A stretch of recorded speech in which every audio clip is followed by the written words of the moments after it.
Selamat pagi Jakarta, selamat pagi Indonesia, dan juga tentu selamat pagi dunia, karena kita nyaris tak terbatas sekarang, walaupun kita sama-sama berada di rumah masing-masing. Dan ini semoga menjadi siaran Perspektif Indonesia yang terakhir, siaran dari rumah. Kita akan bertemu lagi dengan protokol COVID yang ketat pekan depan barangkali. Semoga tidak ada halangan apa-apa. Saya Chandra Lembah, kita berjumpa kembali dalam acara ini akan kita selenggarakan sampai pukul 11 waktu Indonesia bagian Barat, dan acara ini merupakan kerjasama antara Smart FM, Populis Center, dan juga didukung oleh The Match Senayan Jakarta. Hari ini kita akan membahas topik yang judulnya sih agak lucu, pening dan pentingnya media. Pentingnya media dulu. Kita tahu bahwa banjir informasi ini tentu bukan hanya peristiwa positif, dia bisa juga negatif, bahkan sebagian besar mengatakannya dalam era post-truth, justru media penting untuk menjaga akurasi. Media dimaksud adalah media massa, atau bahkan ada yang mengatakannya media konvensional, media mainstream, dan sebagainya. Dan apalagi dalam kondisi wabah yang kita belum tahu kapan berakhirnya. Dan di tangan semua warga global, kita dengan mudah menerima banyak informasi yang barangkali alirannya deras, tapi kejernihannya menjadi terbatas. Nah, kenapa ini diangkat? Karena sampai sekedar contoh, sampai tanggal 20 April 2020, Aji Jakarta saja menerima sekitar 23 keluhan yang diterima bekerjasama dengan lembaga bantuan hukum pers terkait dengan pemutusan hubungan kerja. Di berbagai sumber informasi juga kita mendapatkan kabar bahwa sejumlah media sedang mencari jalan untuk keluar dari kesulitan, dan itu bukan hanya media, tentu industri yang lain juga mengalaminya. Dan industri media berbeda dengan yang lain barangkali, sangat dibutuhkan justru saat-saat di mana waktu kita mengalami lockdown atau karantina. Nah, namun di pihak lain, industri media hanya bisa tumbuh jika industri di sekitarnya juga tumbuh. Nah, kalau pingsan untuk medianya yang setengah mati, padahal setiap detik media terus, atau setiap menit, setiap jam media terus memberitakan hal-hal yang barangkali bisa menjadi panduan bagi warga masyarakat, bukan hanya di negeri ini tapi secara global. Bersama saya sudah hadir di jaringan Zoom, perbincangan Zoom ini ada 5 narasumber, semuanya jurnalis, dan yang ikut bersama kita juga banyak. Saya lihat nama-nama yang tentu kita kenal, para senior, para kawan yang merupakan jurnalis. Yang pertama saya perkenalkan seorang senior. Beliau adalah selain wartawan senior juga masih menjadi, kalau nggak salah, penasihat di PWI, Persatuan Wartawan Indonesia, organisasi paling tua untuk kaum jurnalis, dan pemimpin grup Check and Recheck, Pak Haji Ilham Bintang. Selamat pagi Bang Ilham. Pagi Pak Ican, selamat pagi semua teman-teman yang sudah bergabung. Bang Ilham tetap awet muda nampaknya ini, sulit kita kejar. Yang kedua, Ibu Uni Zulfiani Lubis, pemimpin redaksi IDN Times. Selamat pagi Ibu Uni. Pagi Ican. Oke. Pagi semuanya. Aku lihat ada Mas Endi Bayuni, senior Betul. saya yang saya anggap dari jauh sebagai mentor saya. Hai Mas. Ya, ada Pak Frans juga saya lihat, ada Pak Firdaus, banyaklah teman kita. Ada pemerhati juga tuh. Ya betul. Yang ketiga Pak Teguh Santosa, beliau adalah CEO dari RMOL.id yang merupakan Ketua Jaringan Media Siber Indonesia. Selamat pagi Pak Teguh. Selamat pagi bosku Ican Lembah yang baik. Selamat pagi semua. Kalau panggil bos itu kalau bukan orang Sulawesi, orang Sumatera itu. Semua ketua. Semua ketua. Yang keempat, Pak Sabto Anggoro, penasihat dari Asosiasi Media Siber Indonesia, merupakan co-founder dari Tirto.id. Selamat pagi, Pak Sabto. Halo, Pak Sabto. Tadi sudah online. Nanti kita sapa lagi. Last but not least. Maaf. Selamat pagi semuanya. Selamat pagi Bang Icang. Selamat pagi Bang Ilham. Baik, terima kasih Pak Sabto. Last but not least, ini teman yang pernah menjadi pemimpin redaksi di beberapa tempat dan menjadi anggota DPR, sekarang menjadi pemimpin redaksi Metro TV, Pak Arief Suditomo. Selamat pagi Pak Arief. Selamat pagi Bang Ican. Oke, baik. Oke, semoga tidak keberatan, saya ingin memberikan kesempatan Pak Ilham dulu untuk memberi tinjauan umum, karena mungkin kalau kita bagi dua masalah di media ini adalah pening ini terkait dengan manajemen usaha, penting ini terkait dengan redaksional yang dibutuhkan oleh masyarakat. Kita juga mengudara di YouTube, jaringan YouTube sekarang dan beberapa jaringan lain termasuk ke audio streaming. Silakan Bang Ilham, apa yang bisa kita lakukan dalam situasi sulit ini, karena tentu yang sulit bukan hanya media, tetapi media dibutuhkan justru dalam keadaan sulit. Selamat pagi Bung Ican, dan selamat pagi semua teman-teman. Saya sebenarnya sudah sejak lama sudah cemas juga bahwa suatu ketika kalau kondisi pers kita apalagi diwarnai dengan dulu perbelahan pers dalam banyak peristiwa, saya sudah menganggap bahwa suatu ketika akan datang masyarakat akan menempuh jalannya sendiri untuk mendapatkan berita gitu. Ya, akan mula-mula akan memilih berita, lalu kemudian yang dia sukai, yang dia butuhkan, itu sudah berdampak pada tewasnya beberapa media yang mencoba segmented misalnya, apalagi yang umum gitu. Lalu yang kedua, pada tahap berikutnya mereka sudah melangkah bagaimana membuat berita, dan kemudian mempelajari berita, mempelajari in-depth news reporting, mempelajari semua investigasi dan sebagainya. Dan terakhir kita melihat misalnya, saya mengambil contoh aja tentang Deddy Corbuzier dan Bintang Emon. Loh, kita merasa bahwa kok pekerjaan ini justru dikerjakan oleh mereka, pekerjaan pers itu. Bagaimana mengkritisi penegak hukum. Kita lihat bahwa itu memang menimbulkan perdebatan oleh kalangan pers sendiri, apakah itu karya jurnalistik. Buat saya itu karya jurnalistik, meskipun tidak dikerjakan oleh wartawan, bukan wartawan yang menurut ukuran lama. Undang-undang lama. Lalu kemudian apakah media mereka itu dapat dikatakan sebagai media pers juga, memiliki badan hukum yang sesuai dengan prinsip penerbitan pers sekarang gitu. Dua-duanya enggak, tetapi kontennya adalah karya jurnalistik. Jadi harus dilihat secara positif itu Bang Ilham ya. Ya, positif. Nah, lalu kemudian bergerak kemudian, memang ada problem sama kita pada media-media mainstream, terutama saya yang udah lanjut usia begini. Nggak tahu kalau Sabto udah beres urusannya. Ada persoalan pada subjek jadi subjek loh, penggunaan peralatan gitu dan mindset itu. Nah, inilah yang menimpa kebanyakan pers kita gitu. Nah, ketika kemudian Deddy Corbuzier, lalu kemudian Bintang Emon, dan ditimpa lagi dengan adanya 20-30 lah media mainstream yang nama-namanya cukup besar ya selama ini, yang cukup meyakinkan publik tentang kredibilitasnya, ternyata kemudian menghadapi problem pelanggaran etika baru-baru ini.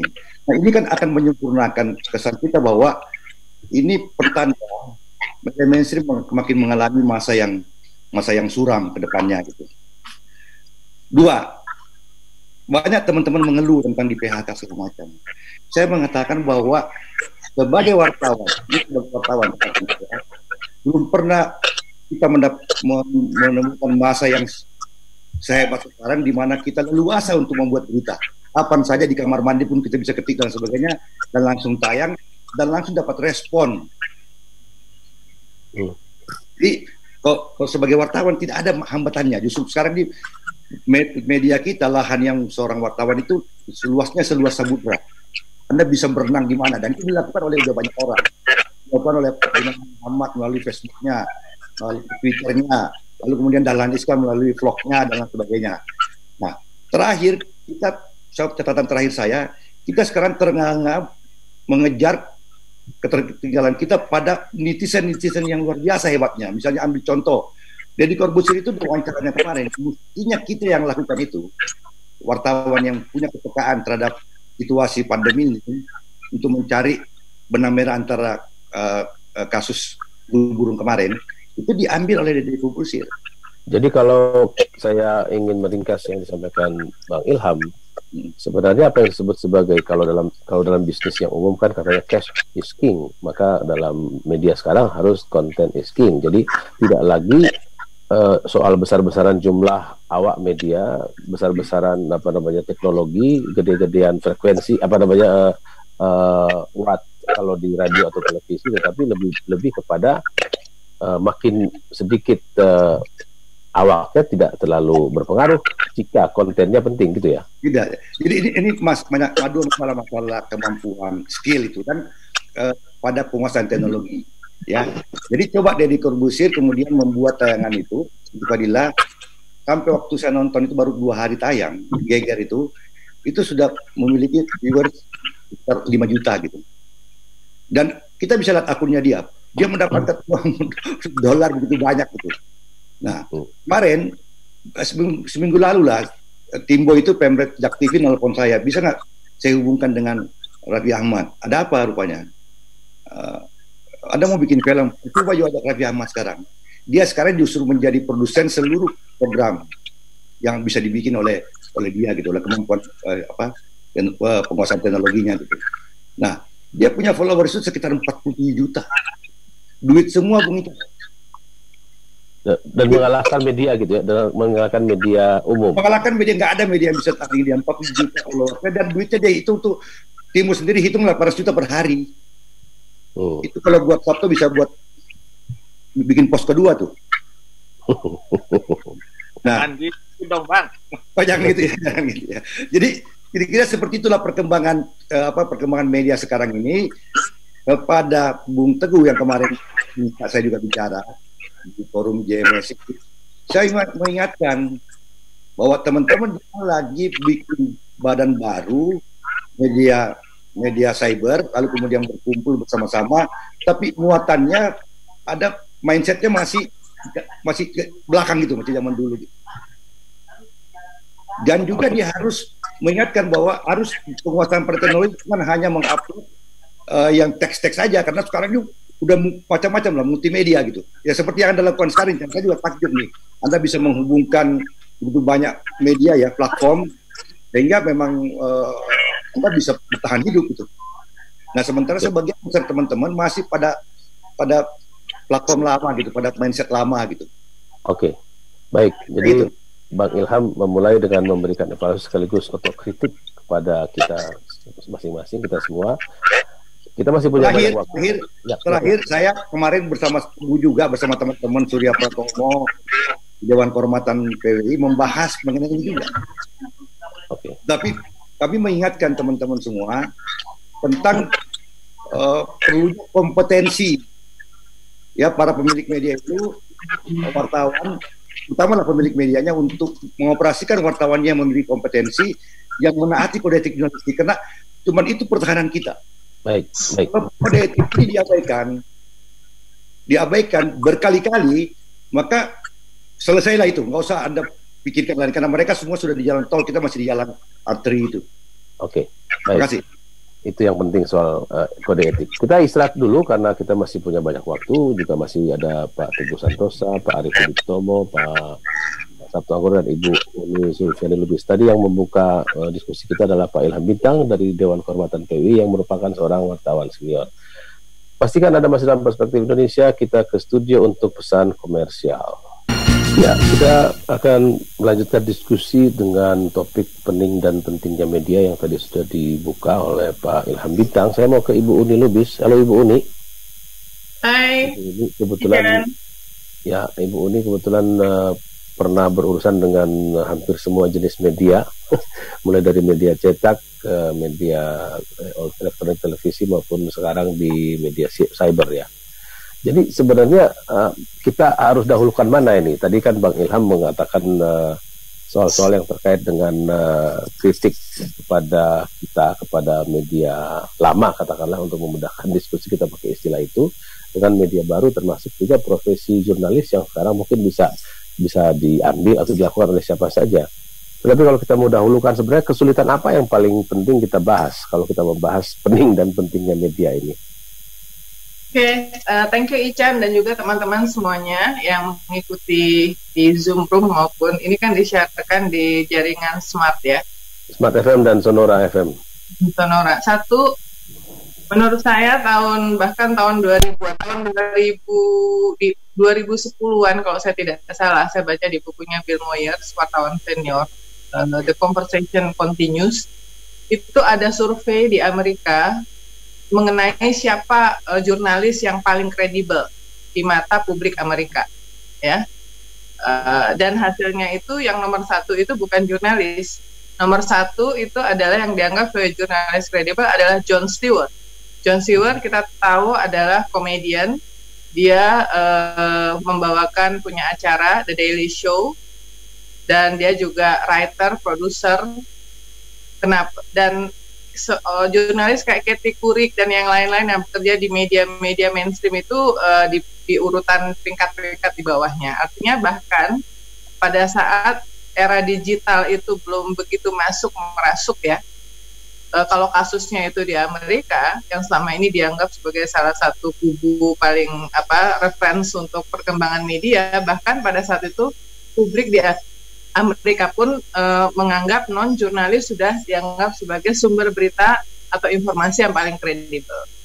Karena apa? Karena Jon Stewart lewat program-program Daily Show-nya itu dianggap bisa memberikan konteks, ya.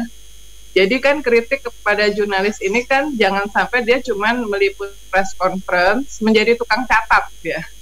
Jurnalis ini kan banyak yang hanya sekedar menjadi tukang catat, tapi tidak mencoba untuk memberikan konteks melalui tulisannya atau apa yang disampaikan ke media lewat platformnya atau televisi. Itu bagaimana, kenapa kok ini terjadi? Itu kan yang sebetulnya perlu disampaikan. Nah, itu yang diambil posisi itu oleh Jon Stewart dan komedian-komedian yang menjadi host late night show di Amerika. Jadi ini bukan fenomena yang baru banget, bahwa peran dari jurnalis itu sudah disaingi oleh orang lain yang bukan jurnalis. Tapi juga sulit membandingkan televisi yang free to air dengan media cetak waktu itu kan.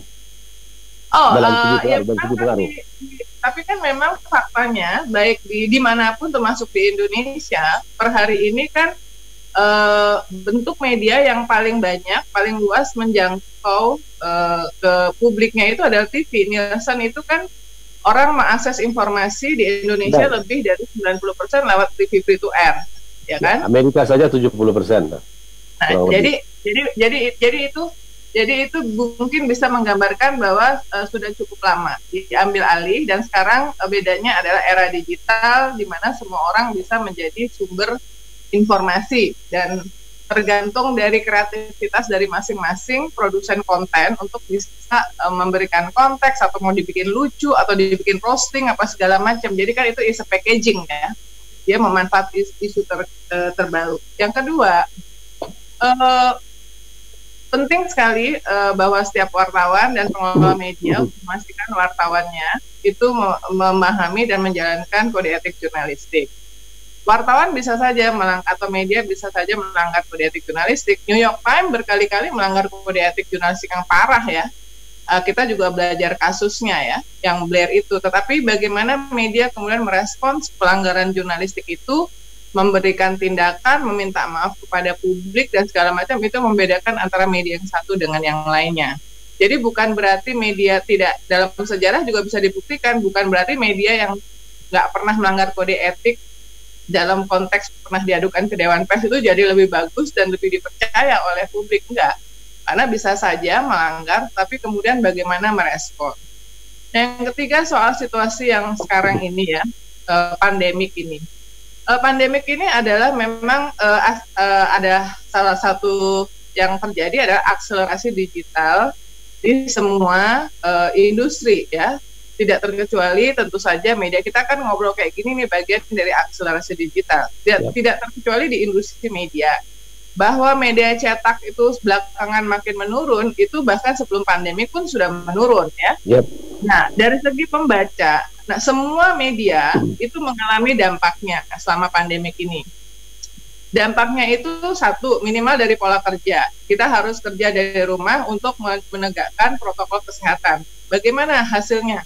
Apakah bisa efektif atau tidak? Mungkin saya termasuk yang beruntung ya, personally saya sudah terbiasa work from home ketika di Rappler Indonesia. Kita cuma ngantor hari Senin untuk rapat editorial, habis itu semuanya bisa bekerja dari mana aja. Jadi saya pribadi udah terbiasa dengan itu sejak tahun 2014. Penggunaan teknologi juga waktu itu kebetulan saya mungkin wartawan di Indonesia pertama kali melakukan Twitter Periscope Live dari rumah susun Kampung Pulo. Habis siang saya diajarin sama manajer partnership Twitter Teguh Wicaksono untuk gimana caranya pakai Periscope, saya langsung ke lapangan. Jadi memang waktu di Rappler itu penggunaan teknologi baru, di teknologi informasi itu kita embrace banget, Facebook Live apa segala macam. Nah, dan anak-anak muda di IDN Times, karena IDN Times itu kan milenial ya, rata-rata usia mereka itu 27 tahun di IDN Times. Jadi mereka itu sangat adaptif terhadap teknologi. Jadi gampang banget kemudian memanfaatkan teknologi termasuk untuk melakukan siaran-siaran langsung ya, untuk program-program online activities, dan kita basically melakukannya itu tiap hari. Bisnis bagaimana?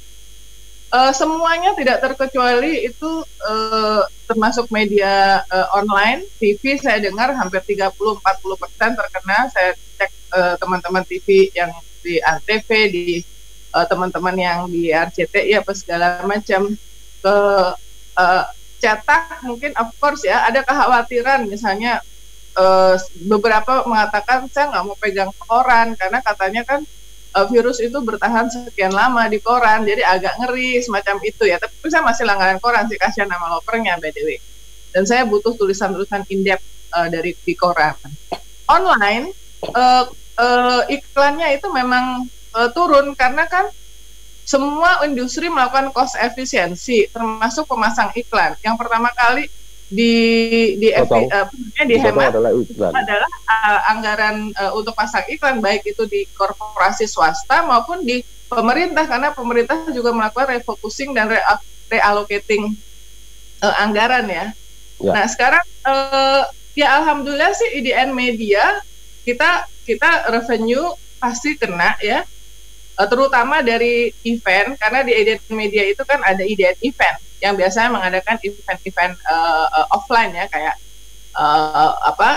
Indonesia Media Summit, kemudian bekerja sama dengan berbagai brand, itu terkena. Tapi itu tuh selama ini tuh nggak sampai 10% dari kontribusinya terhadap revenue ya. Jadi yang lain so far oke. Nah, jadi memang kelihatan banget model bisnis itu sangat menentukan sih untuk survive. Gitu. Kalau kita hanya mengandalkan satu revenue stream, itu misalnya cuman iklan aja itu langsung ke hit keras banget. Dan tapi kalau kita bisa dari awal memang model bisnisnya itu beberapa revenue stream itu bisa lumayan survive. Dan yang terakhir penting banget, ini pelajaran buat kita ya, pelajaran dalam hidup lah, dalam semuanya ya. Saya ngobrol sama Ibu Susi Pujastuti misalnya ya. Ternyata tuh separuh dari barang yang ada di rumah kita itu nggak penting-penting amat gitu. Buat apa punya baju 200 sementara selama pandemik paling baju kaos yang dipakai itu lagi ya. Jadi kayak Mario Kondo itu. Nah, dalam bisnis juga seperti itu. Kalau misalnya sebelumnya tuh pada saat kita punya uang banyak, kita pengen membeli semuanya, pengen merekrut semuanya banyak ya. Kemudian ternyata ketika revenue kita, cash flow kita terkena, ya jadi yang terlanjur banyak itu jadi kemudian bisa menjadi beban fixed cost rasanya. Nah, jadi bisnis yang lean itu yang ramping itu ternyata memang sangat membantu untuk bertahan selama pandemik ini, dan situasi itu tentu saja memberikan spirit ya kepada tim untuk tetap bisa produktif. Jadi IDN Times terakhir ya, IDN Times itu alhamdulillah mencapai hit metrik atau page views tertingginya based on Comscore ya, bukan Alexa, karena Alexa kan nggak akurat. Itu justru di bulan April. Jadi sepanjang perjalanan kan kami baru mulai new kid on the block lah, anak baru lah. Gitu justru paling tertinggi itu hitnya itu di bulan April, dan so far bisa berjalan sampai di sini. Jadi itu adalah pelajaran-pelajaran berharga, dan itu membentuk normal baru dalam pengelolaan. Itulah yang disebut sebagai kelaziman baru ya. Ya. Ini normal. Oke. Oke. Saya coba ke televisi dulu sambil menyimpan dulu Pak Teguh dan Pak Sabto. Pak Arief Suditomo. Siap. Oke. Ya, ini nampaknya televisi tenang-tenang aja ya. Dan karena dilihat tiap hari di rumah kan tontonan tidak banyak gitu. Bagaimana industri televisi Pak Arief Suditomo secara umum? Terima kasih Bang Ican. Selamat pagi buat senior-senior yang sudah bergabung, Mbak Uni, Bang Ilham, dan lain-lain. Bagi kami di televisi, kurang lebih situasinya tidak jauh berbeda, di mana kita benar-benar merasakan bahwa pandemi ini mengakselerasi shiftingnya demikian cepat ya, dari yang dulu kita kenal old media atau mainstream media menjadi new media dan menjadi the new media lagi, itu terasa lebih cepat. Dan satu hal yang pada akhirnya kita benar-benar sadari adalah bahwa kalau di TV kan kita dulu punya istilah prime time. Sekarang dengan hadirnya over the top yang begitu masif, kita ada lagi satu konsep yang namanya me time, karena orang-orang yang pada dasarnya menikmati over the top, mereka bisa pilih-pilih sendiri acaranya kapan mereka mau tonton, di mana mereka mau tonton, lewat device apa, jam berapa, dan berbagai macam pilihan itu ada di mereka. Jadi me time itulah yang sekarang menjadi salah satu hal yang kita harus hadapi, khususnya buat insan di pertelevisian, karena kita juga menyadari bahwa konsep citizen journalism itu kan membuat jurnalis menjadi lebih banyak, produk jurnalismenya juga jauh lebih beragam, tanpa which is good, dan ini yang membuat kita memang jawabannya untuk seluruh hal yang menjadi tantangan yang sudah diidentifikasi oleh Mbak Uni, oleh Bang Ilham, bagi kami kita hanya ada 3 gitu ya. Jalan keluarnya pertama adalah efisiensi, kedua adalah meningkatkan kualitas, ketiga adalah bagaimana revenue stream baru itu harus bisa segera diformulasikan atau ditemukan dengan kita merancang bisnis model baru dan bisnis proses yang baru. Jadi hal-hal itu semua yang kami lakukan di televisi, misalnya bahwa sekarang agensi sudah tidak membayar tepat waktu lagi, mereka minta extension, dan itu yang harus kita lakukan, bagaimana kita bisa survive dengan situasi-situasi tersebut, baik dari lini back office sampai orang-orang yang ada di garda terdepan. Jadi harus bisa menyesuaikan. Dan satu lagi Bang Ican, bahwa ada beberapa fenomena yang pada dasarnya juga kita harus paham bahwa kalau lihat dari Nielsen update itu kan dominasi dari sisi sales ya itu masih dipegang oleh free to air TV. Jadi kurang lebih 60% advertising expenditure itu masih didominasi oleh free to air TV. Meskipun dari sisi growth-nya itu TV udah kesalip oleh media-media online, tapi dari sisi rupiahnya kita masih pegang. Nah, dari sisi jumlah viewers kita juga tidak berturun, viewing hours-nya juga masih tetap sama, kurang lebih. Apalagi orang di rumah terus ya. Ya, dan sekarang ada satu situasi yang kita hadapi adalah yang namanya konsumen ini adalah konsumen yang amat sangat terbiasa memecah perhatiannya lewat multi screen. Jadi dia lagi WA, dia lagi nikmatin YouTube, tapi dia di satu sisi dia lihat berita, dia lihat televisi. Dan kan salah satu fenomena yang harus dimanfaatkan oleh banyak pihak untuk pada akhirnya mengadres produk mereka sebagai produk yang unggul. Karena kalau kita tidak menjawab lewat kualitas, saya pikir ini adalah satu kontribusi untuk membuat jadwal kematian kita lebih cepat lagi. Nah, ini yang pada akhirnya memang harus menjadi tingkat kesadaran bagi teman-teman yang ada di media mainstream. Hambatannya karena apa? Karena media mainstream itu terkungkung oleh banyak sekali regulasi, apalagi televisi. Televisi itu is the most regulated industry di media di Indonesia. Mungkin karena pengaruhnya juga besar sekali ya. Oh iya, kayak misalnya Deddy Corbuzier lah, seperti yang contohnya Bang Ilham bilang. Deddy Corbuzier itu tidak punya kewajiban untuk menghadirkan siaran-siaran lokal yang pada akhirnya amat sangat membebani induk jaringan seperti kita nih, anggota ATVSI. Kita wajib memberikan siaran-siaran lokal yang belum tentu ada income di lokal tersebut, tapi kita harus memberikan siaran lokal di mana tempat kita bersiaran. Nah, itu tidak menjadi bagian dari kewajiban yang ada di orang-orang yang pada dasarnya siaran seperti Deddy Corbuzier. Mereka dengan amat sangat punya keleluasaan, rampingnya dan efisiennya biaya produksi mereka, itu yang membuat mereka bisa jauh lebih fleksibel ya dalam hal menghadapi berbagai macam cuaca seperti saat ini. Sementara kalau televisi kita ada undang-undang penyiaran, ada kode etik, ada peraturan KPI dan lain-lain.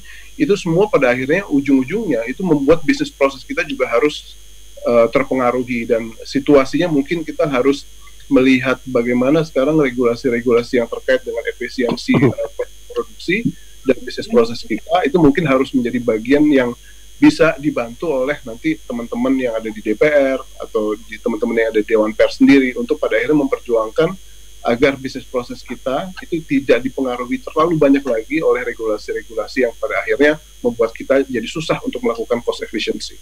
Oke. Kurang lebih seperti itu. Oke. Jadi dari 3 ulasan ini dengan berbagai macam yang nuansanya, tapi saya kira yang juga terus diucapkan oleh Bang Ilham, Ibu Uni dan Pak Arief Suditomo adalah kualitas itu ternyata memang harus menjadi pegangan. Ada kode etik juga, dan itu yang barangkali akan kita lanjutkan lagi dengan Pak Teguh serta Pak Sabto.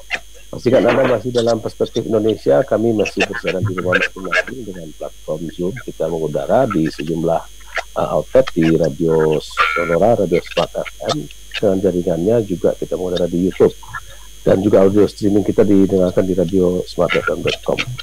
Kita akan lanjutkan setelah beberapa pesan komersial dari studio di Jakarta. Ya, kita akan lanjutkan diskusi kita, namun saya ingin memberitahukan lagi bahwa kita bersiaran di 2 jaringan radio, yaitu Smart FM yang ada di Jakarta, Manado, Makassar, Banjarmasin, Balikpapan, Surabaya, Palembang, Medan, Pekanbaru, Yogyakarta, dan juga di jaringan Radio Sonora. Selain itu, kita juga mengudara di platform yang lain, ada di Google Play, Smart FM, di Facebook Populi Center, YouTube Radio Smart FM, streaming kita juga ada di radiosmartfm.com, dan kita ada bahkan reviewnya di populicenter.org. Jadi itu tadi yang sudah dibahas oleh 3 pembicara, Pak Ilham Bintang, Pak Arief Suditomo, dan Ibu Uni Lubis. Sekarang saya mau ke Pak Teguh Santosa dan Pak Sabto, yang saya mau titik beratkan pada ini. Ya, memang ada 2 jenis pembebasan atau kebebasan dalam bermedia. Pertama, dengan regulasi sewaktu Pak Habibie menggantikan Pak Harto dengan melakukan deregulasi pada cara kita mendirikan perusahaan media. Tetapi sekarang lewat teknologi, tidak perlu pakai regulasi. Dengan teknologi semua orang, bahkan tadi Bang Ilham dengan cara yang ekstrim mengatakan bahkan dari kamar mandi pun orang sudah bisa mengabarkan kepada dunia. Nah, Pak Teguh, Anda kan juga seperti yang lain-lain besar juga di media, tanda petik media lama gitu ya, dan sekarang Anda di media baru, media yang lebih dengan platform teknologi. Nah, memang kompetisi, kejar-kejaran, clickbait dan segala macam itu menjadi satu sorotan, tetapi tetap saja ada yang mengatakan, ya bagaimanapun juga media yang punya organisasi, punya struktur itu, tadi Pak Arief Suditomo juga mengatakan bahwa ya kami di televisi banyak kali koridornya, tetapi orang per orang yang tadi disampaikan Bang Ilham juga sebagai contoh, katakanlah 1-2 nama para selebritas, secara selebriti itu, para pesohor itu ya pertama dia tidak ada kode etik yang akan dijaga oleh Bang Ilham gitu ya. Terus kedua, ya mereka tidak ada perusahaan yang mengurusi macam-macam back office kan macam. Nah, tetapi sekali lagi orang mengatakan ya akhirnya orang mencari media yang katakanlah kredibel. Bagaimana urusan itu Pak Teguh? Oke, mikrofonnya belum on. Pak Teguh, mikrofonnya belum on. Ya, baik, mohon maaf. Ini karena lihat Mas Sabto di layar ini saya jadi teringat belasan tahun lalu nih waktu kita sering mengudara juga nih. Ya. Jadi kalau saya lihat begini, situasi yang kita hadapi ini kan sebetulnya gejalanya sudah tampak ya beberapa tahun terakhir. Saya masih ingat tahun 2017 itu Kementerian Komunikasi dan Informatika itu mencatat setidaknya ada 43.000 pihak, bisa individu, bisa tambah perusahaan gitu ya, yang menjadi penyedia informasi, jadi media massa berbasis internet. Jumlahnya spektakular 43.000 dan itu berarti 3 tahun lalu dan belum ada informasi terakhir tentang berapa sekarang. Nah hari itu memang kita lihat bahwa landscape komunikasi yang berubah semakin lebar ini memanfaatkan perkembangan ICT ini disambut oleh kawan-kawan kita yang punya background jurnalistik, yang merasa mereka memiliki skill di bidang itu, di bidang pengolahan informasi, kemudian mempublikasikannya menjadi berita. Nah, yang jadi persoalan kita ketika itu dan sampai hari ini kan, maka kita datang pada tema pening di tengah arti penting ini, yang sering dipertanyakan adalah kemudian soal quality of journalism-nya kan begitu. Saya kira itu jauh lebih memusingkan kepala daripada urusan korporasi. Ini kalau menurut saya. Urusan dapur gitu. Ya, urusan korporasi tentu kita semua mengalami persoalan dengan cash in dan cash flow kita gitu ya. Karena situasi pandemi ini tadi sudah disampaikan dengan cukup jelas oleh Mbak Uni Lubis tentang klien yang juga mesti melakukan refocusing dan reallocating sehingga itu berdampak kita juga misalnya.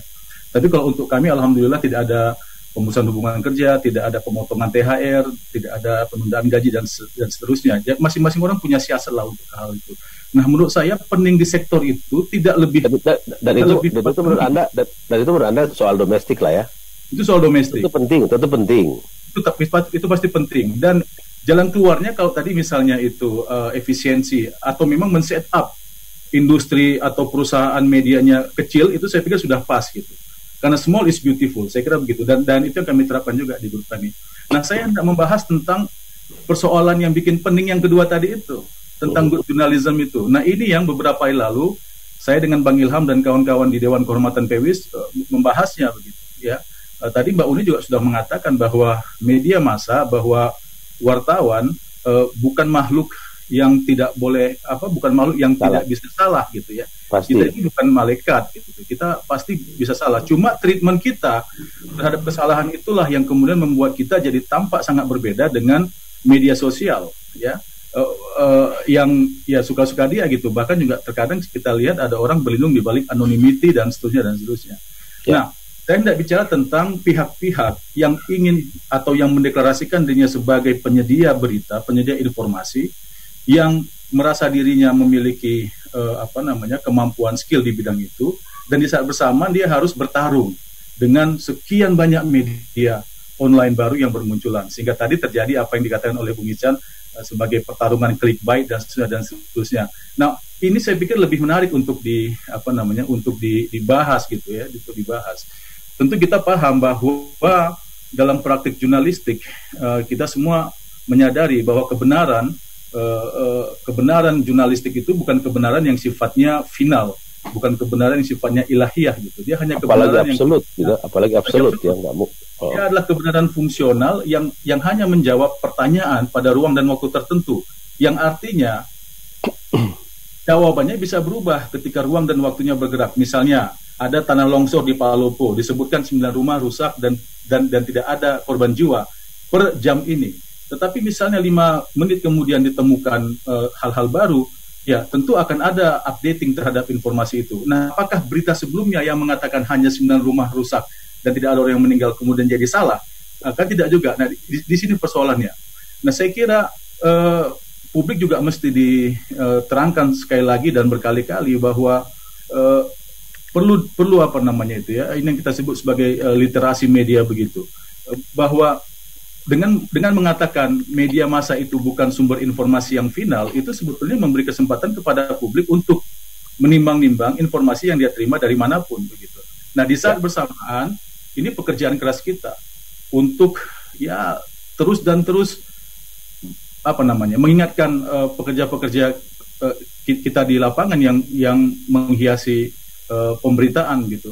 Dan memang saya nggak tahu, Mas Sabto barangkali, apalagi Mas Sabto lebih senior dari saya, juga Bang Ilham tentu merasakan benar perbedaan, katakanlah ya, mohon maaf, karakter antara wartawan-wartawan yang hadir. Saya hadirnya ya di penghujung lah ya 2000 begitu, tapi masih sempat merasakan cara kerja media mainstream. Tapi yang datang belakangan ini, waduh, itu bagaimana itu caranya itu? Itu membuat kita yang harusnya sudah bisa santai seperti Bang Ilham nggak bisa santai. Kita harus memperhatikan berita, kita mesti memperhatikan judul dan seterusnya. Kalau santai cepat tua konon, kata Bang Ilham, harus terus. Ayo Bang Ilham udah terus itu rahasia juga. Saya kira itu aja dari saya sebagai ini pemantik itu buat pemantik. Saya coba ke Pak Sabto pada arti penting yang kedua tadi. Oke, baik. Oke, Pak Sabto, tadi peningnya ada dua, satu pening domestik mengurusi dapur, kedua pening publik. Pak Teguh memilih yang kedua aja dibahas dah, karena yang di pening domestik itu pasti semua akan mencoba mencari jalan. Ini kita selamat pagi semuanya, selamat pagi para pendengar Smart Station. Ini kita ngomong soal peningnya dulu ya. Tadi ada pening sama penting ya. Penting, ya. Kita peningnya dulu ya. Oke, Mas Icang, seperti yang disampaikan dalam undangannya kemarin bahwa saya di sini mungkin berbicara sebagai Tirto, sekaligus saya sebagai penasihat daripada AMSI, Asosiasi Media Siber Indonesia, yang alhamdulillah pada tanggal 29 Mei kemarin kita diresmikan sebagai salah satu dari konstituen Dewan Pers. Nah, saya mau bicara soal peningnya ya. Kalau ini ngomong domestik sedikit nggak apa-apa. Karena saya selain domestik, saya beberapa ada 20 provinsi,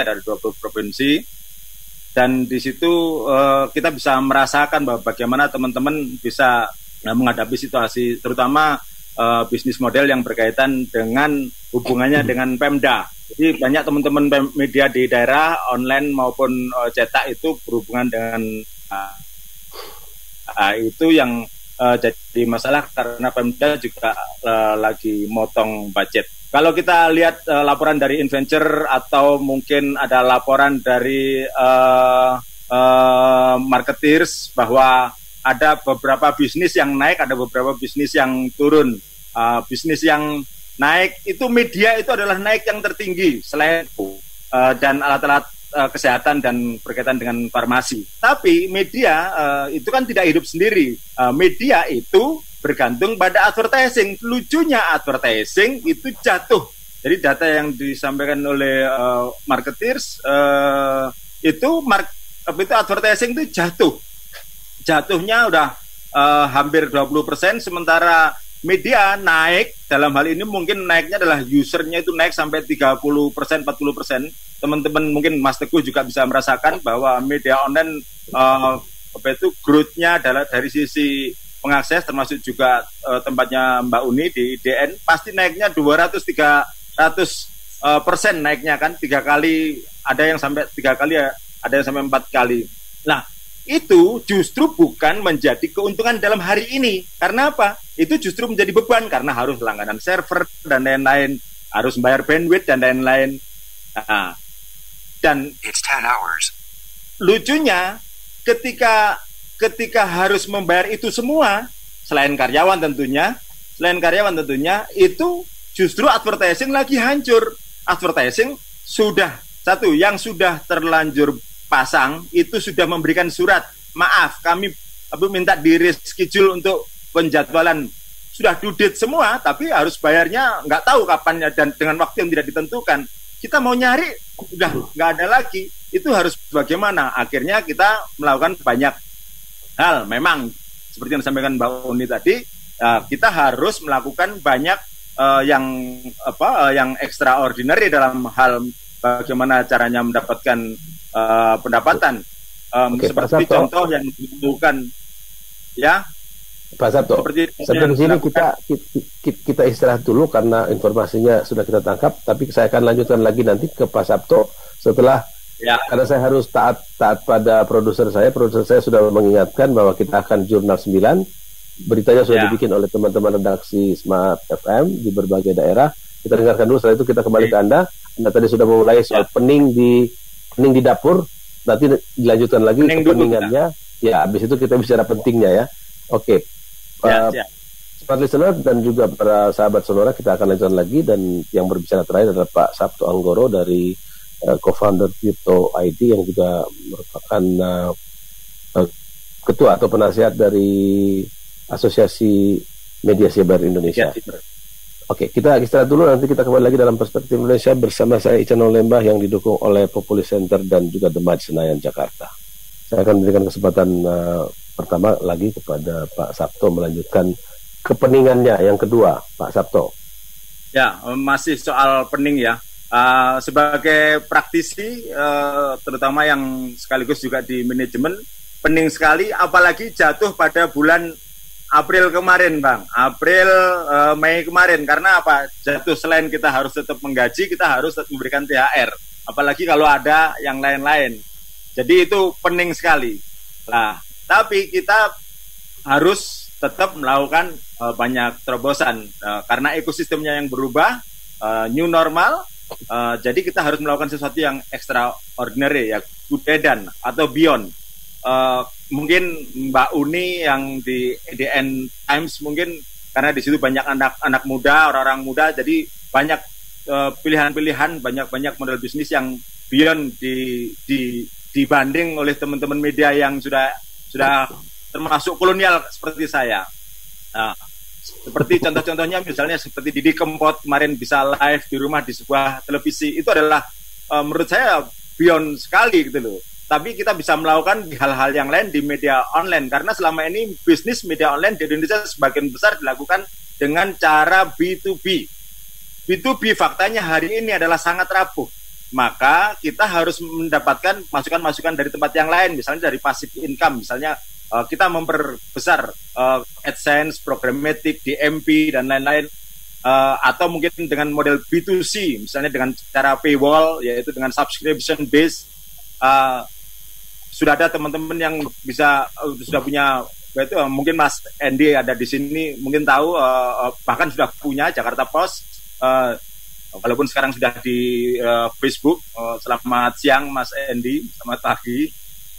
Nah, mungkin bisa dikolaborasikan dengan teman-teman online. Sementara model pembayaran, kalau saya melakukan penelitian beberapa tahun sebelumnya, bahwa masyarakat bukannya tidak mampu untuk subscription, tapi bisa subscription asal harganya terjangkau. Mungkin harganya dibikin murah, karena kita sekarang udah gampang kan model didedak, automatically dedak sama pakai, mohon maaf saya nyebut merek, misalnya pakai GoPay, pakai OVO, pakai Dana atau apapun lah merek, tapi yang banyak disebutkan nggak apa-apa kan, siapa tahu nanti masuk ke iklan ke Tirto kan, alhamdulillah juga.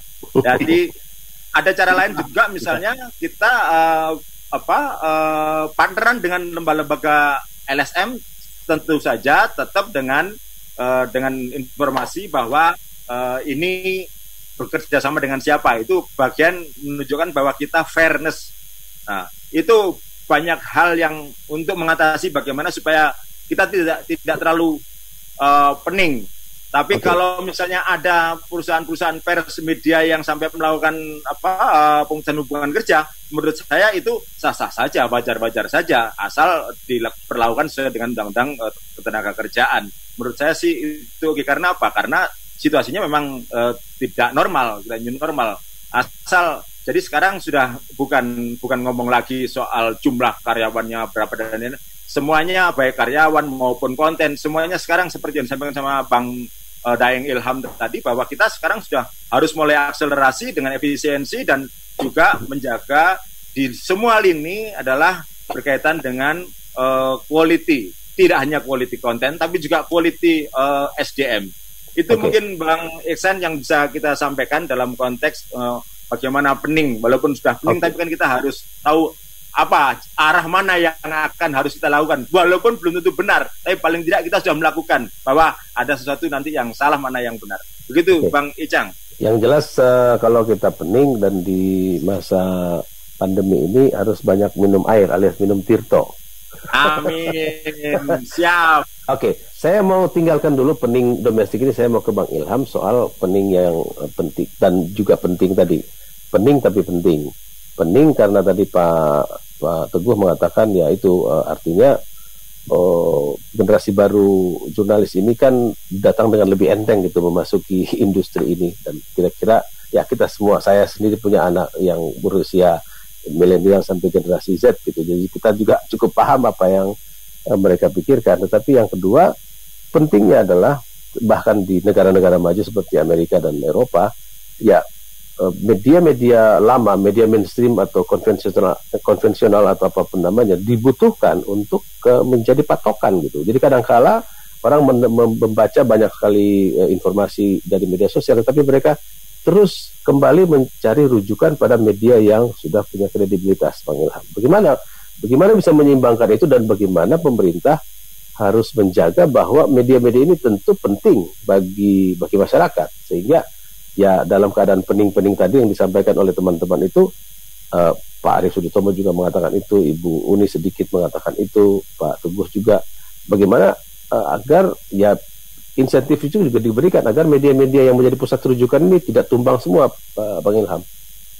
Saya cerita flashback dikit ya, boleh ya? Baik. Ini kejadian buat kami ini sebenarnya bukan baru, Mas Ican dan teman-teman semua. Saya ngalami lebih 23 tahun lalu. Ketika tahun 1997-98 itu masa krisis multidimensional melanda Indonesia, itu kan tempat surat kabar saya bekerja kan tutup. Ya. Dan saya cuma ditinggalin 7 juta pesangon, dan itu bukan pesangon tapi dari asuransi apa gitu. Jadi kantor sama sekali nggak meninggalkan, karena saya juga baru tahu kantor itu nggak punya kantor, rupanya 35 tahun berdiri. Nah, kemudian kami bangun cek bersama Bung Mata Sakti gitu. Kita bangun dengan program infotainment cek pertama sekali, dengan jualan tentang, jadi saya mendeklarasikan bahwa tayangan saya cek dan melalui proses cek. Jadi kualitasnya dijaga, tidak ada pelintiran waktu lagi musim, dan Anda bisa yakinkan bahwa kamera itu nggak bisa kita hapus dan nggak bisa kita rubah gitu. Dan alhamdulillah pada 97 itu Agustus itu naik dan mendapatkan respon dari publik luar biasa. Buat TV juga luar biasa ini sebagai suatu program baru gitu, sehingga saya ditambah banyak programnya gitu. Nah, tapi dalam perjalanannya itu, Pak Ican, tiba-tiba terjadi krisis moneter. TV itu nggak dibayar oleh iklannya, tidak ada orang beriklan. Dan pada masa itu Alex Dirjen RTF waktu itu menulis almarhum itu menulis di media Indonesia mengatakan televisi itu tidak punya lagi hak hidup. Kenapa? Karena 2 komponen pembelanjaannya itu dibeli dengan dolar. Dolar itu 17.000. Nah, jadi pertama apa? Karena peralatan semua itu kan dibeli dengan barang impor, harus pakai dolar. Program TV juga, karena TV masih sedikit, RCTI itu mendominasi tayangan asing Amerika 70%. Nah, sementara rupiahnya itu makin kecil. Dan pada waktu itu lebih fatal lagi.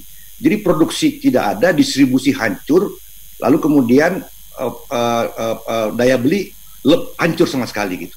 Kami dibayar pakai apa? Terakhir tuh udah kelekapan itu, udah kelelep kami, kayak Sabto bilang. Itu dibayar pakai mie ayam cap, mie instan cap, ayam merak gitu. Di direktur keuangannya itu SCTI, oke, bagaimana Bung Ilham? Mau? Ada berapa mie ayamnya itu?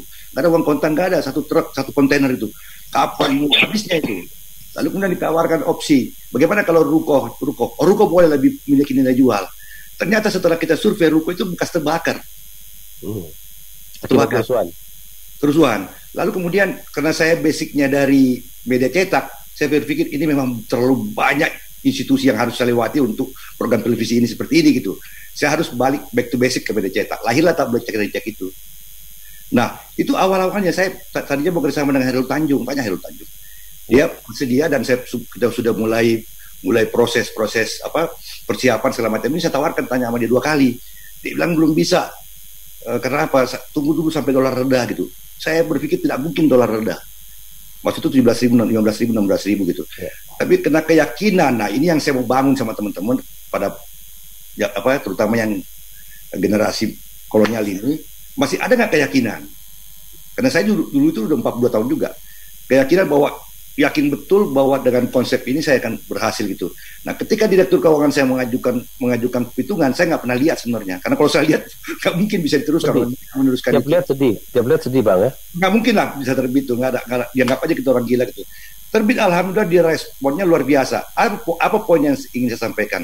Poin yang ingin saya sampaikan bahwa ternyata kualitas itu masih ditambahkan oleh penonton, oleh pembaca dan lain sebagainya. Gitu.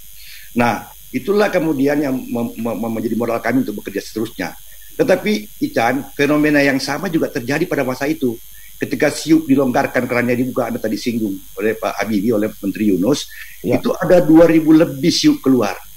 Tapi lebih 90% itu mindsetnya masih mindset lama. Orang itu datang ke kantor saya ada 60 kali orang nawarin SIUP. Buat apa SIUP dan bebas? Dan semua mereka sekarang sudah ada di pemakaman. Di pemakaman, jadi itu justru dia dapatkan SIUP itu dengan mindset zamannya SIUP ada, zamannya Orde Baru. Dia datang menawarkan ke semua orang untuk dijual. Saya belum beli lagi SIUP ada. Nah, ini juga saya lihat terjadi yang tadi Teguh singgung, ada 43.000 media online. Ya, media cyber. Itu 43.000 pasti emosinya sama tadi bahwa begitu mudah sekali, nggak perlu cetak, nggak perlu kertas. Dan sebagian besar media online itu justru sekarang sedang offline, artinya sudah mati. Karena ternyata kan dia mesti bayar servernya kan mahal sekali tuh, seperti kita bilang. Ya kan aktenya. Nah, inilah persoalan sama Dewan Pers, karena Dewan Pers itu hanya berkaca pada akte pendirian badan hukum sebuah media itu. Tidak periksa lagi segala macamnya, apalagi 43.000 di mana ongkosnya Dewan Pers itu untuk pergi survei itu ke daerah bahwa ini memang memenuhi syarat itu. Nah, ini yang tadi Teguh sebagian ikut mempengaruhi pendapat publik, opini publik terhadap media-media mainstream dan bikin pening Pak Sabto dan teman-teman lainnya. Kira-kira begitu. Nah, selama mindset ini tidak dirubah, selama itu juga kita akan menderita. Saya juga ngalamin Mas Sabto. Saya ini sebenarnya tadi saya jujur, saya sering bikin berita tuh di kamar mandi. Kenapa? Karena saya menulis berita di handphone. Baru-baru ini aja anak saya yang dokter tegur itu mempengaruhi saraf dini sehingga saya pakai laptop lagi. Dulu pakai handphone aja di mana-mana karena itulah saya rasa bersyukur bahwa saya di masa yang begini sulit justru wartawan tuh kemerdekaannya luar biasa, berdaulat betul terhadap apa yang ininya. Tidak ada sensor pun, langsung turunkan aja. Nah, saya mulai mengenal ini 5 tahun lalu juga. Bagaimana mulai menggunakan media baru ini, misalnya terutama waktu 212 itu saya pakai live on Facebook. Bahagia betul saya merasa ini. Nah, sekarang apalagi setelah saya tahu ini ada Mas Arief. Dulu itu Metro TV punya Obiven itu mobil besar sekali. Harganya sekian puluh miliar atau berapa, saya minta dikoreksi. Sekarang perangkat itu tinggal kayak laptop ini, Pak. Harganya 100 juta. Itulah dipakai Deddy Corbuzier, si Raffi Ahmad untuk mendulang dolar. Kenapa? Dengan harga media live streaming itu, alatnya itu cuman 100 juta. Dan ini Sabto juga bisa pikirin ini. Menghadirkan ini. Nah, kira-kira gitulah. Jadi saya tetap menyemangati teman-teman bahwa pening itu bisa hilang. Karena saya juga dulu modalnya semangat aja. Nggak ada itu. Sampai saya dijuluki teman-teman bonek ini, Pondok Nekat. Kami ini menjuluki tim kami dulu itu pemain spesialis lapangan becek. Karena kalau lapangan halus itu Kompas punya dan grup kami main becek, dia nggak bisa main becek, kami main becek. Terima kasih. Oke, baik. Kita istirahat lagi dulu karena tentu saja masih banyak yang harus kita bahas, tapi kita istirahat sebentar. Setelah itu kan Saya kembali lagi, ada Ibu Uni Lubis, ada Pak Sabto, ada Pak Teguh, Pak Arif Suditomo, dan kita mungkin habis ini akan memasuki pembahasan tentang konten, karena akhirnya memang walaupun segala macam teknologi itu kita mau lakukan, pertarungannya ada pada konten, dan konten itu pun juga bisa kita bagi, ada yang tidak, ada yang serius sekali, ada yang setengah serius, ada yang lifestyle dan sebagainya. Kita istirahat lagi untuk beberapa saat, nanti kita kembali lagi dalam perspektif Indonesia. Ya, tadi sudah kita dengarkan dari Bang Ilham, dari Pak Teguh, Pak Arif, Pak Sabto. Mungkin kita sekarang bisa membahas aspek yang berkaitan dengan kualitas, isi, konten, dan sebagainya. Karena berbagai macam gaya itu kan bisa kita katakanlah semacam gimmick. Tapi yang paling penting dari sebuah media, apakah mau sosial kayak namanya, mau media massa, isi nomor satu. Karena bisnis ini kan berbeda dengan kita jualan yang lain. Bisnis ini adalah bisnis terkait dengan peradaban gitu, Ibu Uni. Gagahnya begitu. Ya, thank you. Jadi sebetulnya pandemik ini hikmah positifnya adalah kita bisa lebih fokus dalam bekerja ya. Kita tidak waktu kita tidak terbuang dengan misalnya orang-orang yang biasanya suka datang pengen ketemu atau menghadiri undangan-undangan yang sifatnya silaturahim penuh dengan basa-basi dan segala macam, apalagi kena cocktail party biasa buat pamphlet dan owner. Kalau Zoom meeting pun fokus dan substansial ya, tidak ada yang hura-hura apa segala macam. Jadi itu mempengaruhi kesemuanya ya. Misalnya dari segi konten dulu ya, memang IDN Times itu waktu kami ini kan New Kid on the Block, jadi Dewan Pers mengatakan ada 43 ribuan media online, dan kalau kami datang belakangan, kalau kami hanya muncul sebagai media digital saja, itu kami hanya menjadi satu dari sekian ribu. Makanya sejak awal 2018 itu kalau saya ditanya mau dibawa kemana IDN Times, itu saya nggak pengen cuma sekedar media digital, tapi think tank-nya Millennials Indonesia. Karena itu terus kemudian kami meluncurkan annual report Indonesia Millennial Report yang diluncurkan di Indonesia Millennial Summit. Sudah ada 2 ya, yang digarap sangat serius bekerja sama dengan lembaga kredibel. Jadi data itu kan penting banget. Bagaimana data itu kami bisa memahami siapa audiens kami, apa yang mereka ingin dan segala macam. Nah, tapi yang kedua, pelatihan bagi jurnalis itu tetap bisa dilakukan, dan selama pandemik ini kami terus melakukan pelatihan. Sudah ada pelatihan, misalnya menulis artikel health dan science, itu menjadi sangat penting selama pandemik. Nah, kami sebagai lembaga yang baru harus belajar dari yang lebih berpengalaman. Kami mengundang Mas Hari Suryadi, misalnya yang ketua Ikatan Science Journalism, kemudian kemarin Dr. Panduryono, epidemiologis, untuk memahami seperti apa yang miss menurut ahli dari pemberitaan media selama ini. Dan saya selalu, karena saya juga ketua Forum Jurnalis Perempuan Indonesia, selalu saya melibatkan mereka untuk ikut pelatihan. Dengan Mbak Yuli soal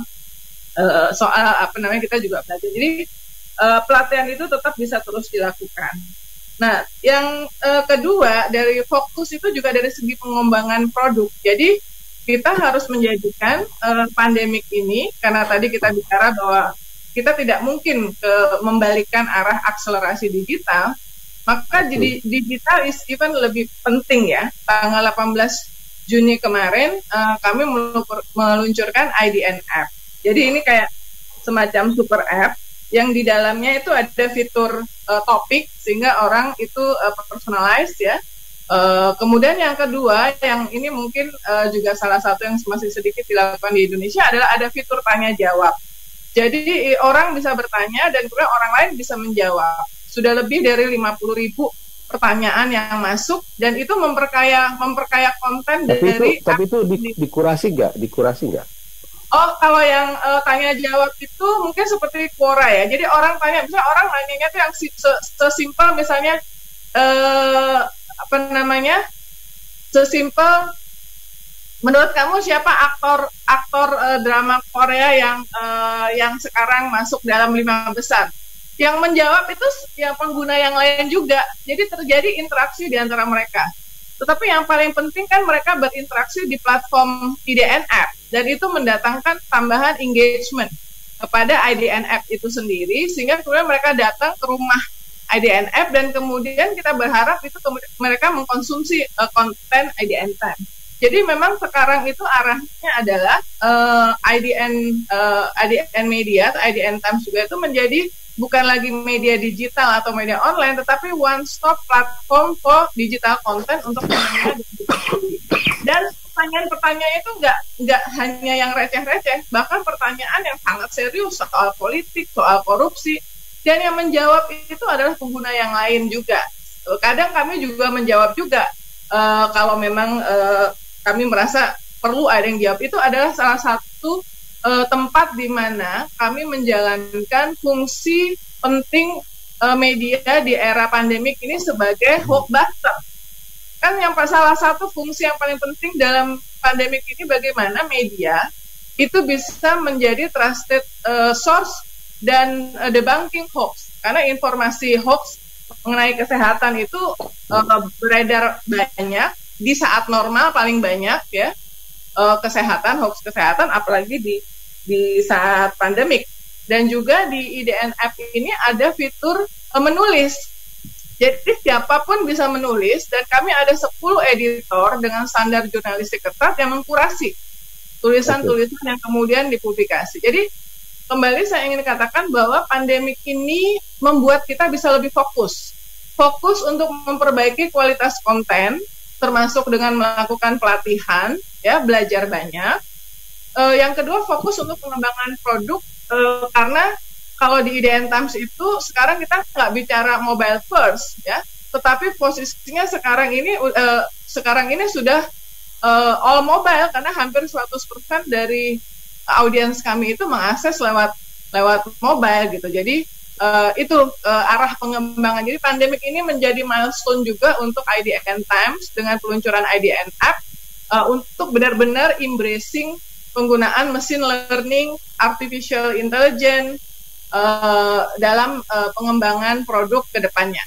Oke, Pak Arief Suditomo, kalau di media seperti media yang punya Pak Ilham atau Ibu Uni, Pak Teguh dengan Pak Sabto, mungkin gambar atau video itu bisa tidak terlalu banyak, tetapi sajian utama televisi kan video gitu, dan nggak mungkin tanpa mengirimkan awak ke sana kan, karena kalau tidak maka videonya akan diterima dari citizen journalism semua, dan itu susah betul dikurasi, dan standar-standar teknis maupun standar jurnalistiknya akan rendah. Nah, pasti berbeda, dan Anda dan teman-teman di industri televisi kan pasti lebih berat kerjanya kan, tetap mengirim minimal 2 orang. Karena kita pada modal ya. Bagaimana? Betul Mas Ican. Salah satu hal yang kita hadapi adalah kami ini adalah industri yang padat modal, orangnya juga banyak, tapi salah satu yang bisa diuntungkan dari industri televisi adalah kita terpapar sama teknologi juga. Jadi karena teknologi itu kan sifatnya makin lama makin murah, makin kompak, dan pada dasarnya kita akhirnya punya juga banyak alternatif. Kalau dulu kita pergi melakukan peliputan live dengan mendeploy SNG truck, dulu kita minimal kita perlu ada antara 8 sampai 9 orang untuk bisa melakukan hal tersebut. Sekarang kita dengan alat misalnya dengan beberapa device itu kita sudah cukup untuk bisa kita tempel. Tidak perlu mobil membawa kuali besar itu ya. Sekali nggak perlu, kita mengandalkan internet dan kualitas sama dengan satellite. Jadi hal-hal yang terkait dengan bisnis proses juga kita harus adjust, dan makin lama kan proses ini juga makin murah dan efisien. Jadi masalahnya kan tidak semua stasiun televisi itu bisa melakukan pembaharuan capex mereka ya dengan cepat gitu, karena kemampuan mereka juga beragam. Jadi salah satu hal yang diuntungkan di Metro TV adalah kita melakukan updating teknologi yang kita gunakan, yang makin kesini juga makin efisien. Namun ya tetap aja kalau dibandingkan dengan Kalau ada tukang itu pisang. Ya kalau dibandingkan dengan apa namanya? 2.000. Dibandingkan dengan bloggers atau content providers yang selama ini lewat social media platform, production cost kita jauh lebih tinggi, Mas Ican. Sehingga kalau kita sekarang harus melakukan penyesuaian, ya pertama yang the most important element adalah kualitas. Itu harus kualitas. Habis itu ya kita baru melakukan beragam hal yang sifatnya efisiensi yang terkait sama seluruh business process end to end-nya. Di berbagai televisi baik luar negeri maupun di sini kan juga media sosial diserap menjadi ulasan atau bagian atau konten dalam media mainstream. Jadi apa yang terjadi di sana. Nah, itu kan baik dan bisa menjadi tempat untuk klarifikasi kan. Kira-kira kan, mungutnya nggak boleh sembarangan dan itu. Betul.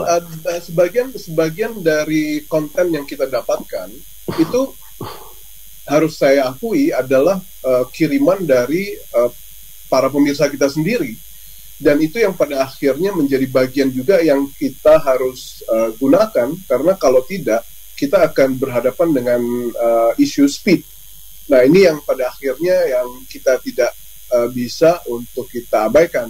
Nah, masalahnya itu bagus bagi bisnis, juga bagus bagi demokratisasi kan? Ya, tapi ya salah satu hal yang harus kita lakukan ada PR-nya juga, ya ini konfirmasi, karena biar bagaimanapun saya tadi sebutkan bahwa industri ini adalah industri yang sangat dikepung sama regulasi. Kalau ada beberapa hal yang pada akhirnya menciderai kualitas, tidak sesuai dengan kode etik, apalagi dengan undang-undang, kita udah pasti berhubungan dengan risiko, misalnya paling parah license kita dicabut. Atau dapat teguran KPI. Kalau kita dapat teguran KPI terlalu besar, terlalu banyak, investor nggak mau kasih kucuran ke depannya. Nah, itu merupakan salah satu hal yang pada akhirnya ujung-ujungnya adalah kualitas. Jadi bagi saya dari Metro TV, kualitas merupakan salah satu hal yang akan kita perjuangkan mati-matian sampai titik darah penghabisan. Wah, itu jihad jihad jurnalistik. Pak Teguh, ya tentu berbagai hal-hal yang terkait dengan dapur kita akan selesaikan di belakang lah. Tapi memang tidak mungkin menolak media sosial. Media sosial bagian dari demokratisasi dan meratakan akses. Nah, apa yang bisa Anda sarankan? Karena tidak mungkin dibatasi, tapi media-media yang hidup seperti Anda atau Ibu Uni, Pak Sabto, Pak Arief Suditomo, Bang Ilham, Pak Firdaus dan teman-teman di sini kan ya tidak hidup begitu saja. Mereka juga bagian dari peranata ekonomi karena mereka menggaji orang, menghidupi keluarga dan segala macam. Apa yang bisa dilakukan oleh pemerintah untuk membantu? Pak Teguh. Ke saya, mohon maaf. Ya, kalau saya kira saya bukan pihak yang mengharamkan menggunakan sumber dari media sosial itu untuk menjadi pemantik berita kita di ruang redaksi. Kalau kami menyebutnya yang perlu dilakukan kemudian adalah mengkonversi konten dari media sosial itu sehingga dia menjadi produk jurnalistik. Nah, ini pengayaan yang harus dilakukan di ruang redaksi. Tapi juga tentu ada syarat. Misalnya Twitter ya, akun-akun Twitter yang dia anonymity dan kita tidak bisa kenali siapa pemiliknya, ya itu tentu juga tidak akan kita tayangkan begitu ya. Tetapi bahwa kalau misalnya kemudian isu yang dilemparkan sebuah akun itu menjadi pembicaraan, maka dia jauh, malah lewat tadi. Itu adalah fakta di dunia maya bahwa terjadi pembicaraan mengenai hal ini dan seterusnya.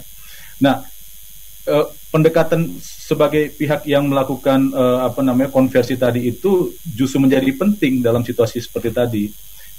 Istilah kita itu ya kita clearing house ya, tadi Mbak Uni juga katakan hal yang kurang lebih sama gitu, bahwa disitulah kita jadinya dipanggil memberi panduan bagi masyarakat bahwa kita harus membersihkan apakah ini sifatnya kabar burung, apakah sifatnya ini hoax atau bagaimana gitu. Saya kira contoh gini misalnya ya, ini saya ambil contohnya jauh aja lah, kalau ke dalam negeri nanti agak bias nih. Jauh misalnya soal berita tentang kematian Kim Jong Un. Ya, berapa banyak orang percaya Kim Jong Un meninggal dunia ketika dia dikabarkan meninggal dunia pada bulan-bulan April yang lalu, kalau tidak salah ya. Nah, saya dengan akses yang saya miliki ke Pyongyang maupun ke kedutaan mereka di Jakarta, saya dapatkan cerita dan mengatakan bahwa dia tidak meninggal dunia gitu. Nah, kemudian saya sampaikan penjelasan saya itu di grup wartawan, yang kemudian saya diserang karena saya diminta untuk menghadirkan bukti bahwa dia tidak meninggal dunia. Nah, saya bilang, bagaimana waktu Anda terima informasi pertama kali Kim Jong Un meninggal dunia, Anda nggak peduli dengan bukti. Tapi waktu saya mencoba untuk menjelaskan apa yang saya lakukan untuk menemukan atau mendekati fakta itu, Anda bertanya kepada saya tentang bukti. Nah, ini juga kadang-kadang jadi hal yang menarik gitu ya, jadi hal yang menarik. Jadi memang saya tidak tahu, sensasional memang kalau tidak kita kelola dengan baik-baik ya, sensasional ini akan menjadi ciri-ciri yang sulit untuk dihilangkan dari praktik jurnalistik gaya baru. Makanya saya sepakat dengan senior-senior saya, dengan Mas Sabto. Mas Sabto ini guru saya di dunia online ini. Waktu saya beberapa belas tahun lalu bikin media online, pihak pertama yang saya undang ke kantor itu Mas Sabto ini gitu, untuk menjelaskan bagaimana pengalaman dia di Detik ketika itu.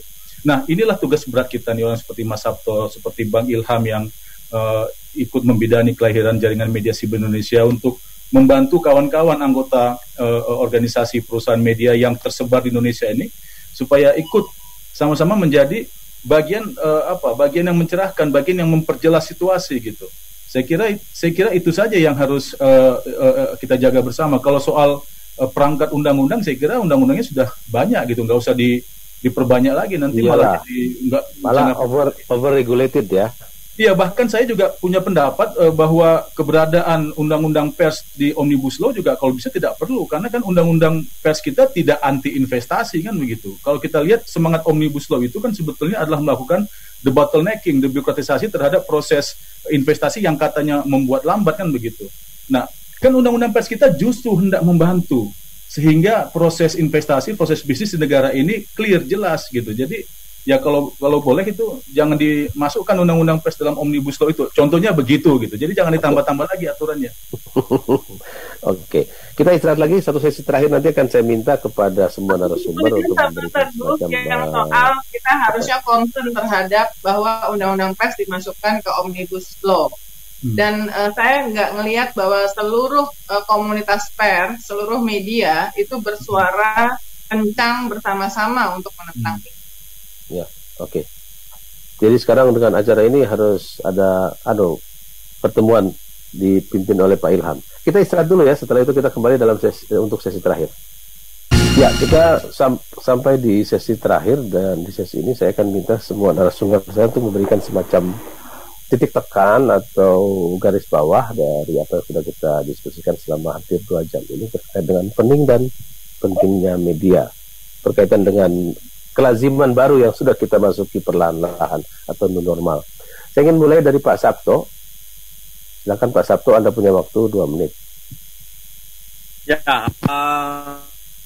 bagaimanapun juga media dalam era new normal ini, apapun medianya, apapun platformnya, itu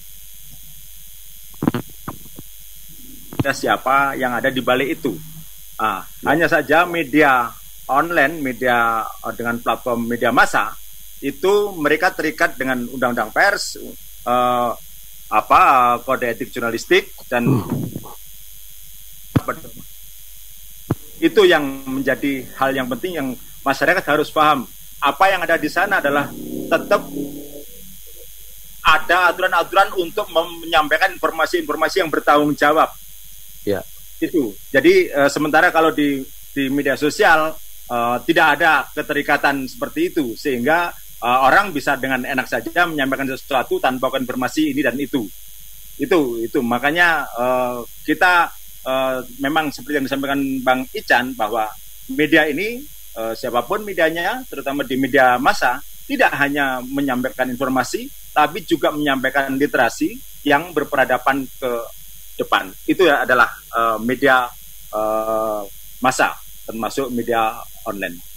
Jadi itu yang menjadi penting, dan semuanya adalah kredibilitas yang menjadi kunci. Ya, itu Bang Ican. Itu saja ya. Kredibilitas itu yang tidak mungkin diciptakan satu hari ya. Ya. Oke. Pak Arief Suditomo. Siap. Ya, apa yang bisa kita jadikan kita tebalkan sebagai katakanlah kesimpulan Anda untuk akan dilaksanakan ke depan? Bagi saya, salah satu hal yang tidak boleh dilupakan atau ditinggalkan adalah ya yang saya tidak akan bosan-bosan bilang bahwa kualitas, integritas, dan bagaimana kreativitas kita dalam mencari revenue stream baru, bisnis proses baru, memperbaharuinya, dan bisnis model yang baru itu merupakan salah satu hal yang mutlak, kombinasi mutlak yang untuk harus dilakukan. Kenapa? Karena pada suatu saat publik akan mencari kebenaran, mencari referensi atau tadi yang disebutkan seperti clearinghouse tersebut, bukan pada media-media yang tidak bisa dipertanggungjawabkan dari sisi kualitasnya. Dan saya dalam situasi ini masih sangat confident bahwa regulasi-regulasi yang selama ini kita anggap membelenggu tersebut suatu saat masih bisa menjadi penyelamat kita untuk menyatakan bahwa kita adalah media-media yang memiliki integritas. Karena ada satu titik nantinya yang saya yakin akan menjadi sebuah pertimbangan buat publik dalam hal memilih media mana yang mereka akan pilih. Dan kalau begitu mereka lagi memilih dan mereka berhadapan dengan ribuan outlet, pasti akan dipilih outlet-outlet yang punya integritas dan editorial yang bagi mereka bisa dipercaya. Dan saya pikir kalau kita mengabaikan kualitas editorial, mengabaikan kualitas output kita, itu adalah salah satu hal yang akan mempercepat punahnya media mainstream yang pada akhirnya harus kita terus pertahankan, karena di saat hoax menjadi salah satu tantangan besar dalam jurnalisme, kita adalah the knight in shining armor yang pada akhirnya harus keluar. Kurang lebih seperti itu, Mas Ijan. Baik, Pak Teguh. Ya, saya mau bicara dari sisi pandemi COVID-19. Saya kira ini blessing in disguise ya buat kita sebetulnya, termasuk buat media. Karena kabar baiknya, atau sedikit kabar baik, Indonesia ini kan tidak terlalu tidak terlalu terintegrasi dengan sistem ekonomi global ya, dibandingkan dengan katakanlah negara-negara seperti Korea Selatan yang 60-70% GDP-nya itu didapatkan dari perdagangan internasional mereka. Nah, kita ini nyaris tidak tergantung. Kita barangkali 10-20% saja gitu. Artinya apa? Tapi kita impor banyak kan? Tapi kita impor banyak. Ya, impor banyak. Nah, itu dia maksud saya. Komponen lokal kita ini yang saya pikir sebetulnya perlu disentuh. Nah, kawan-kawan media berperan besar saya pikir untuk membangkitkan pertumbuhan ekonomi di daerah dengan cara tadi itu ya, membantu pertumbuhan sentra-sentra industri baru, karena kita sebetulnya marketnya ada. Karena kita sebetulnya bahan bakunya ada.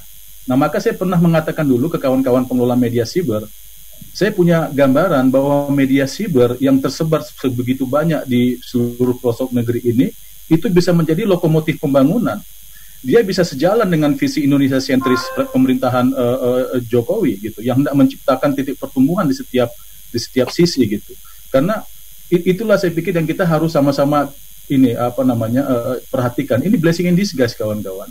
Kita nyaris bisa menghilangkan ketergantungan pada impor kalau kita juga membantu kebangkitan sentra industri yang sifatnya lokal. Tentu perlu waktu sampai produk mereka juga bisa diterima pasar. Sama seperti kita juga pengelola media online, media siber, perlu waktu untuk membuktikan bahwa kita memang bisa menghadirkan jurnalisme yang berkualitas baik. Saya kira begitu untuk dari saya. Oke. Jadi sekaligus memindahkan rezim perdagangan menjadi rezim produksi. Karena orang malas produksi, insentifnya kurang, lebih baik impor aja. Ibu Uni Lubis. Satu ya, saya optimistis karena data dari yang disampaikan oleh Ketua Gugus Tugas COVID-19, Bang Doni Monardo. Saya tidak tahu, barangkali mereka melakukan survei juga, mengatakan bahwa 67% masyarakat itu mendapatkan informasi dan relay information dari media mainstream. Artinya termasuk kita di sini ya. Alhamdulillah. Jadi, kita kan sejak era digital ini kita ini tidak bisa memonopoli informasi karena masyarakat bisa mendapatkan informasi dari mana saja. Dengan tsunami informasi bahwa selama pandemik di Indonesia ada 67% yang rely on informasi dari media mainstream, menurut saya itu kabar yang melegakan ya. Mungkin challenge buat kita apakah kita bisa meningkatkan persentase itu. Itu yang menurut saya yang penting ya. Dan mungkin yang kedua bahwa kemarin waktu ulang tahun IDN Times yang ke-6 kan kami ulang tahun yang ke-6 tuh tanggal 8 Juni. Kami selama seminggu mengadakan 8 seri webinar setiap hari, temanya New Normal or The Great Reset, Life After Pandemic. Jadi kami dan menurut saya kita termasuk di media itu harus menjadikan pandemik ini tidak sekedar soal kedaruratan semata. Artinya melakukan kegiatan bekerja, beribadah, kemudian belajar dengan protokol kesehatan, pakai masker, jaga jarak. Tapi menjadikan pandemik ini menjadi momentum buat kita untuk riset ya, riset artinya tata ulang ya, apa yang selama ini dan tidak selalu hal yang baru. Artinya yang sebelumnya kita tidak lakukan secara konsisten dan disiplin, ketemu momentum untuk melakukannya secara konsisten dan disiplin. Atau memang kita belajar dari pandemik ini kemudian untuk menemukan dan melaksanakan model bisnis baru termasuk format organisasi media yang lebih efisien ke depannya karena pandemik ini memberikan ketidakpastian kepada semuanya dan kita tidak untuk urusan COVID-19 ini aja kita nggak tahu kapan berakhirnya.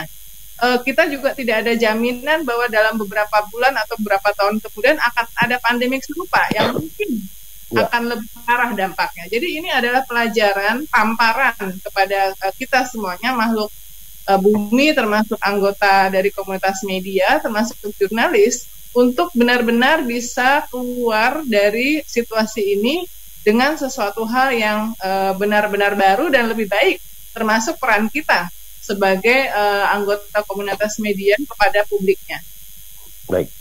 Baik. Yang terakhir Pak Ilham Bintang, senior kita. Terima kasih Bang Ican.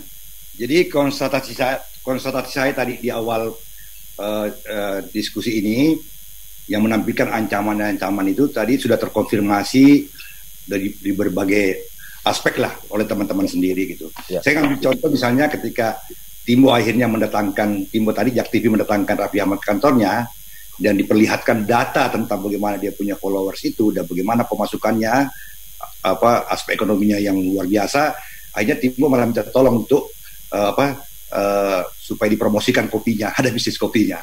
Biasanya justru Jak TV yang mempromosikan mereka. Sama juga yang saya alami ketika mereka itu, akhirnya saya minta tolong dipromosikan. Kenapa? Dulu artis itu kan minta tolong sama saya. Sekarang mereka udah punya followers begitu banyak, nggak penting lagi bagi kami. Kami nggak penting lagi buat mereka, sehingga saya minta tolong. Nah, teman-teman, saya hikmah dari pandemi ini, saya kembali pada masa-masa awal membangun Cek and Recheck. Saya harus memperlakukan media saya ini kayak bayi lagi gitu, yang harus saya tunggu 24 jam ya. Dan beruntung teknologi digital ini luar biasa memberi akses kita untuk mengetahui semua aspek yang terjadi pada. Tapi abang jangan lagi di kamar mandi ya, di rumah Jadi, nah, cuman satu-satunya halangan yang saya hadapi untuk mengeksplor itu kemampuan itu adanya protokol kesehatan yang dibuat oleh anak saya yang dokter, yang tingkatnya melebihi WHO. Pasti. Siapa berani lawan itu?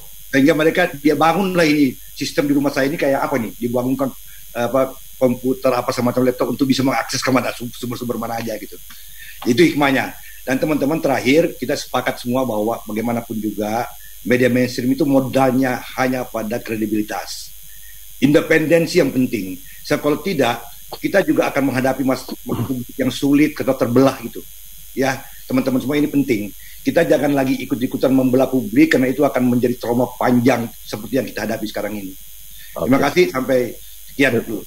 Terima kasih banyak, dan itu saya kira yang menjadi benang merah kita yaitu masalah peningnya kita di domestik, di rumah, di dalam bisnis itu satu hal, tetapi kepentingan publik dan sebagai jurnalis biasanya juga sekaligus aktivis, itu kan tidak pernah pensiun, sehingga yang jadi perhatian mereka adalah bagaimana mereka berkontribusi dan menjaga publik. Dengan demikian diskusi ini saya kira sudah memberikan kita semacam kabar baik bahwa teman-teman di media mainstream, konvensional, media massa atau apapun sebutannya ini itu akan terus bersama-sama publik walaupun mereka sendiri pening. Itulah sumbangannya.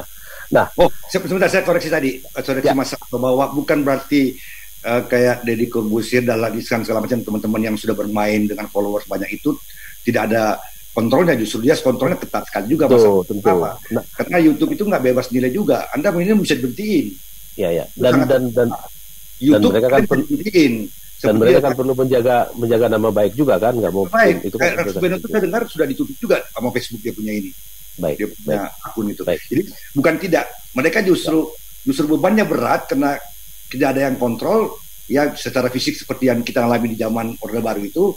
Justru ancamannya itu yang nggak bisa terlihat, tiba-tiba dimatiin. Mau bilang apa kalau YouTube tidak bisa mengadu Dewan Pers?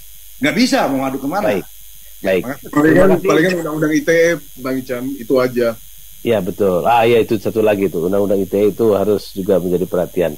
Terima kasih Pak Ilham Bintang, Pak Teguh Santosa, Pak Arief Suditomo, Pak Sabtu Anggoro, dan Ibu Uni Zulfiani Lubis serta teman-teman yang hadir di sini banyak sekali.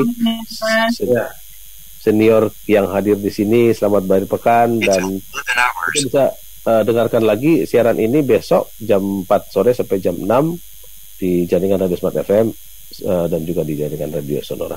Saya Channel Lembah, sampai jumpa. Sampai jumpa.